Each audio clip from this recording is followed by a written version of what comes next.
708 व्यवस्थित स्वरोजगारी मंत्रालय बजट सेशन में आपका स्वागत है। व्यवस्थित स्वरोजगारी मंत्रालय बजट सेशन स्वरोजगारी सरकारी नौकरी भारतवर्ष में लाने के लिए कृत संकल्प है और इसके लिए विभिन्न प्रयास किए जा रहे हैं। इसको कहते हैं organise self employment ministry budget act. इसके तहत जो मंदिर हैं उन मंदिरों के दस्तावेज को लेकर 6 राष्ट्रीय भवन बनाए जाते हैं और संवैधानिक रूप पर माता पिता रूप में माने जाते हैं जो अजन्मा मंदिर को, क्योंकि इसके ज़रिए हमें स्वरोजगारी सरकारी नौकरी आती है तो संवैधानिक मान्यता आइकम, संवैधानिक मान्यता आइकम मौलिक अधिकार, यानी कि अगर जो हम काम कर रहे हैं या काम नहीं कर रहे हैं लेकिन जो उसको काम मानेंगे, जो भी जैसे बोल रहे हैं तो उसको काम मानेंगे, कोई एक विचार रख के, तो उसमें अगर संवैधानिक मान्यता देते हैं और सीधा मंत्रालय संपर्क देते हैं तो उसको स्वरोजगारी सरकारी नौकरी मानी जाती है। और उसी पर ये आगे बढ़ता है कि constitutional validity on income work fundamental right, constitutional validity on income work educational certificate fundamental right, educational certificate per day fiscal credit wage fundamental right, direct link to ministerial budget, educational certificate capital value. There should be 3 budget system: annual budget 100 ministry, railway budget 1 ministry, and organized self-employment ministry and budget. Our constitutional life should be from 0 to 18 years if required, and 18 to 58 years for all. By self-earning, self-income, certain cash, certain fiscal credit per month, showing to certain ministry always every month. There should be employment equilibrium point based on aggregate demand is equal to aggregate supply and investment is equal to saving. And presently it is 40,000 point. 40,000 in a month cash earning is above is called preamble wise organized employed, and those who are earning और जो 40,000 प्रति माह से नीचे कमा रहे हैं उनको ऑर्गेनाइज सेल्फ एम्प्लॉयड कहते हैं। अब इस सिद्धांत को लेकर लगभग 30% लोग जो है वह 40,000 से ऊपर कैश कमा रहे हैं और 70% लोग 40,000 से नीचे कैश में। इसमें पॉवर्टी रिडन पीपल भी है, बिलो पॉवर्टी लाइन भी है, और वो जो प्रयास कर रहे हैं। यहाँ पर यूनिफॉर्मिटी के ज़रिए फिजिकल क्रेडिट टेबल ये है अकॉर्डिंग टू एजुकेशनल सर्टिफिकेट। उसमें जैसे ही सीधा मंत्रालय संपर्क और सीधा बजट संपर्क मौलिक अधिकार बन के सामने आता है तो व्यवस्थित स्वरोजगारी मंत्रालय बजट का ऑफिस हर 2 किलोमीटर पर खुलता है। एक मंत्रालय में 365 सदस्य होते हैं और उसका लीप ईयर में 366 सदस्य हुए। 365 सदस्य बढ़ते ही वह दूसरा ब्रांच खुल जाता है और इस प्रकार से 7 दिन के काम दिए जाते हैं महीने में। उसमें व्यक्ति उसको 1 दिन में, 2 दिन में या 7 दिन में कंप्लीट करके 23 दिन वह अपना काम कर सकता है, जिससे कि डबल सैलरी सिस्टम आ जाता है। मतलब कि काम जितना है उतना ही करके अपना दूसरा काम अपना कर रहे हैं। साथ साथ कॉन्स्टिट्यूशनल सर्विस बुक प्रदान किए जाते हैं। कॉन्स्टिट्यूशनल सर्विस बुक के ज़रिए एक व्यक्ति को per day physical credit veg, साथ साथ union self earning self income certain cash certain physical credit per month showing election commission of India से वो जुड़ जाता है। और 5 साल पर जब इलेक्शन होते हैं तो उसको, चूँकि organise self employment ministry budget का प्रस्तुतिकरण हर एक साल फरवरी में होता है, जिस तरह से एनुअल बजट रेलवे बजट का होगा, तो इस प्रकार से उसको जो है एक मोर कनेक्टिविटी आ जाती है।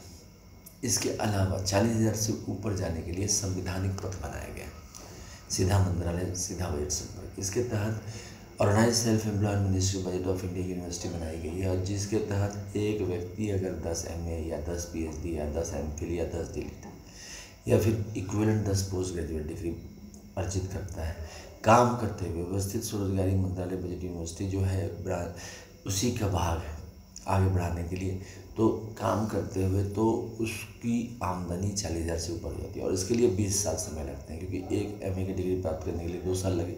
तो इस प्रकार से व्यक्ति जो है 40,000 से ऊपर जाता है। अब रहा पैसे का प्रबंध, तो पैसे का प्रबंध ठीक वैसे ही किया जाता है संवैधानिक तौर पर, और सेशन भी उसी प्रकार से चल रहा है जिस प्रकार से एनुअल बजट करता है, रेलवे बजट करता है, और 28 स्टेट एनुअल बजट करता है, और 8 यूनियन टेरिटरी करता है बजट, ठीक उसी प्रकार से। क्योंकि संवैधानिक तौर पर डायरेक्ट और इनडायरेक्ट टैक्स लिया जाता है, उसी में शेयर काट के यूनिफॉर्मिटी लाया जाता है। यूनिफॉर्मिटी कैसे आ जाता है? सीधा मंत्रालय संपर्क जब हम दिखाते हैं एक यूनिफॉर्म टेबल पर तो ऑटोमेटिक है। अब इसमें से जिनको पसंद नहीं आया वो प्राइवेट सेक्टर में है, क्योंकि 95% आबादी जो है कैपिटलिस्ट बनने की कगार पर है, बन चुकी है। अब ऐसे में लेकिन यह भी सत्य है कि 70% आबादी उसमें 40,000 से प्रति माह नीचे कमा रही है, और उसमें बिलो पॉवर्टी लाइन, इलिटरेट सारे लोग हैं। अब वहाँ तक ये गुहार पहुँचती है और सब मिल के इसको बना लेते हैं, तो स्वरोजगारी, सरकारी नौकरी और साथ साथ पर डे फिजिकल क्रेडिट भेजा जाता है।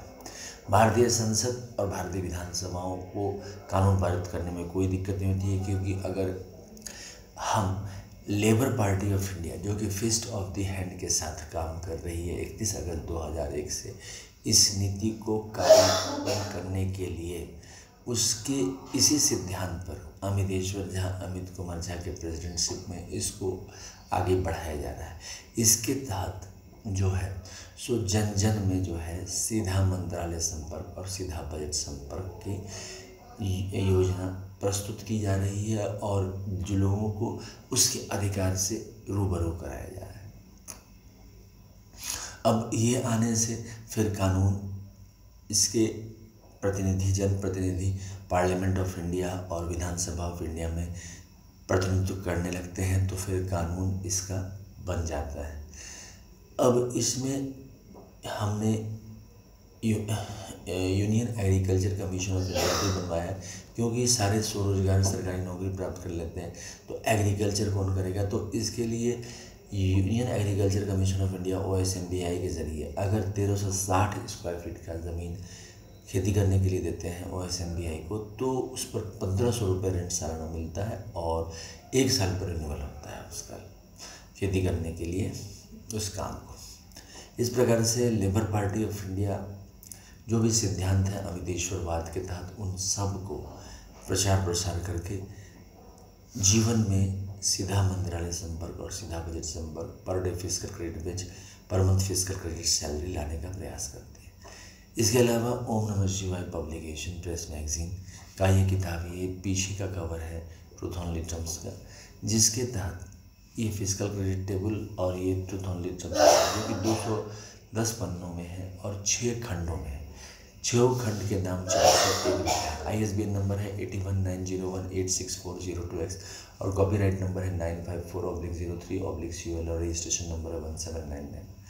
इसको मोबाइल नंबर, व्हाट्सएप नंबर और OSMB office number 6397360717, email address OSEMBoffice2001@gmail.com के ज़रिए प्राप्त किया जा सकता है पार्सल के ज़रिए, और फिर इसको रख के आप समर्थन कर सकते हैं कि व्यवस्थित स्वरोजगारी मंत्रालय बजट का निर्माण होना चाहिए इन किताबों के ज़रिए। अब 6 खंड में कैलाशधाम, बैकुंठ धाम, संधाम, आदिशक्ति, जगदम्बा धाम, प्रत्येक सोमवार वर्ष के भगवान और हिंदू गवर्नमेंट कमेंटेड नाम के ज़रिए समझाया गया है। इसके अलावा जो है इसका फेस्टिवल 4 बार मनाया जाता है साल में, 16 से 26 फरवरी, 28 मई से 6 जून, 31 अगस्त से 11 सितंबर, 28 नवंबर से 7 दिसंबर। इन 6 फेस्टिवल्स में 6 पेयर ऑफ मूर्ति बनाई जाती है और 4 जनरेशन की मूर्तियाँ बनाई जाती है। फिर उसको प्राण प्रतिष्ठा दिया जाता है। उसके बाद पुष्पांजलि, वार्षिक विधि पूजा, रुद्रयज्ञ, महारुद्रयज्ञ, महाकाली यज्ञ, मीन्स हर प्रकार के जो देवी देवता के जो आह्वान है उसको करके, और 10वां दिन इसका विसर्जन होता है और फिर नियर बाय रिवर में मूर्तियों को विसर्जित कर दिया जाता है। ये 2.5 महीने पर ये किए जाते हैं। इसके अलावा व्यवस्थित स्वरोजगारी मंत्रालय बजट का YouTube चैनल है, इसको organise self employment ministry budget of India OSMBI session 1 to 100 type करने पर इंग्लिश है, 101 to 200 टाइप करने पर हिंदी है, 201 to 225 टाइप करने पर मैथिली में आज सेशन है, 226 to 300 इंग्लिश में है, 301 to 400 हिंदी में है, 401 to 500 इंग्लिश में है, 500 जो है मैथिली में और 501 to 700 इंग्लिश में और 701 to 900 जो है वह हिंदी में है। यह 708 व्यवस्थित स्वरोजगारी मंत्रालय बजट सेशन है। इसके अलावा व्यवस्थित स्वरोजगारी मंत्रालय बजट का ट्विटर अकाउंट है, twitter@amitkum68022607 और फिर ब्लॉग भी है जहाँ amitkumar77.blogspot.com। व्यवस्थित स्वरोजगारी मंत्रालय बजट की आरती। हेड ऑफिस में अमितेश्वर, जहाँ Amit Kumar Jha, Shardapur, Lona road, Darbhanga, Bihar, India. Pin code 847407। Mobile number और WhatsApp number. OSMB office number 63973607। Room number 1 से 6 को राष्ट्रपति भवन 1 से 6 कहा जाता है। पहला राष्ट्रपति भवन है शिव पार्वती शिवपुराण राष्ट्रपति भवन। 12 ज्योतिर्मंदिर, 175 करोड़ ज्योतिर्मंदिर, 12 बनारसी साड़ी, 12 धोती, 175 करोड़ शिव पार्वती मंदिर, दस्तावेज, प्राण प्रतिष्ठा, पुष्पांजलि, आरती, truth only truth. Rashtrapati Bhavan number 2 है विष्णु पुराण, रामायण, भागवत गीता, अमृत पुराण, 12 ज्योतिर्मंदिर, 12 बनारसी साड़ी, 12 धोती, 175 करोड़ विष्णु लक्ष्मी मंदिर, फिर प्राण प्रतिष्ठा और पुष्पांजलि, आरती, truth only truth. Rashtrapati Bhavan 3 है ब्रह्मा सरस्वती पुराण, ISBN पुराण, एजुकेशनल सर्टिफिकेट जो हम लोगों ने अर्जित कर रखा है उन सब दस्तावेज को लेकर, 12 बनारसी साड़ी, 12 धोती, 175 करोड़ ISBN सर्टिफिकेट, पुष्पांजलि, आरती, ट्रूथ ऑनली ट्रूथ, प्राण प्रतिष्ठा। राष्ट्रपति भवन नंबर 4 में त्रिनेत्र बर्लियम मांग सिंदूर जो कि आदिशक्ति जगदम्बा का दृष्टिगोचर है।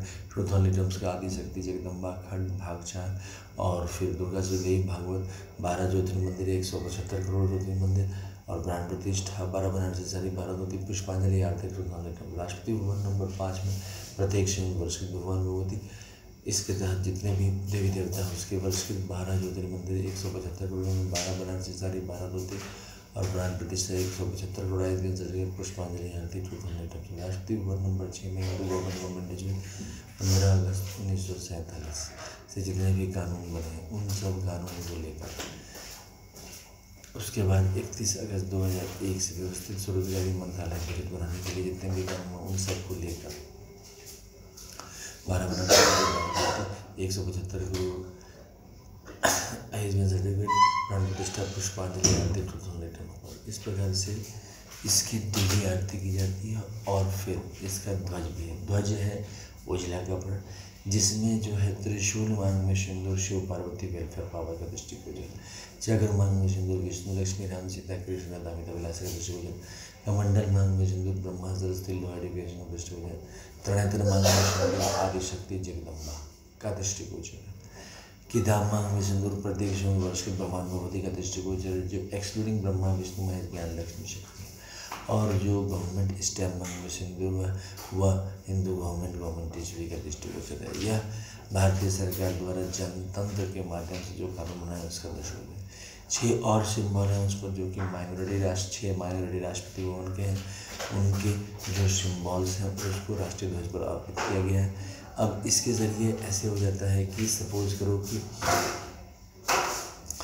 जो आबादी है हिंदू की तो सपोज 20 करोड़ फिर 40 करोड़ फिर उसके बाद 60 करोड़ मतलब 20-20 करोड़ जुड़ के 80 करोड़ फिर 120 करोड़ 100 करोड़ फिर 120 करोड़, इस तरह से 20-20 करोड़ की प्रशासनिक रूप से व्यवस्थित करके किया गया। और उसी तरह से जो अल्पसंख्यक की आबादी है उसी हिसाब से राष्ट्रीय ध्वज पर उसको व्यवस्थित स्वरोजगारी मंत्रालय ध्वज पर उसको अर्पित किया गया ताकि जो है स्वरोजगारी सरकारी नौकरी के जरिए 30,000 से ऊपर स्वयं जाए। जैसे सूर्य की किरणें प्रत्येक को पहुंचती है उसी प्रकार से इसकी व्यवस्था राष्ट्रीय ध्वज को किरणें जो है सब तक पहुंचे। इसी को लेकर हम लोग संवैधानिक मान्यता, यह एक एजुकेशनल सर्टिफिकेट रिसर्च का एक सिद्धांत है जिसके तहत जो काम कर रहे हैं उसमें जनतंत्र के माध्यम से स्वरोजगारी सरकारी आ सकती है। ये जो भटकाव है रोजगार के लिए वह ख़त्म हो जाएगा। आज के डेट में सामाजिक प्रतिष्ठा नहीं है, संवैधानिक प्रतिष्ठा नहीं है रोजगार में, वह ख़त्म हो जाता है। एक जो मजदूर है उसको भी संवैधानिक मान्यता के जरिए 4 साल पर प्रमोशन है, क्योंकि मंत्रालय में जुड़ने के बाद एक सिंपल मजदूर जो पढ़ा लिखा नहीं है उसकी भी आमदनी एक सरकारी रूप में होगी, डबल आमदनी कर सकता है। 7 दिन के काम हुए, 7 दिन के काम के बाद बाकी 23 दिन वह खुद का काम कर सकता है। तो ये चीज़ समझने की बात है। पढ़े लिखे लोग 40,000 से ऊपर 10 MA डिग्री प्राप्त करके जा सकते हैं। तो व्यवस्थित स्वरोजगारी मंत्रालय बजट अधिनियम का parliament of India all the Vidhan Sabha में पारित होना चाहिए। लेबर पार्टी ऑफ इंडिया को समर्थन करें। धन्यवाद।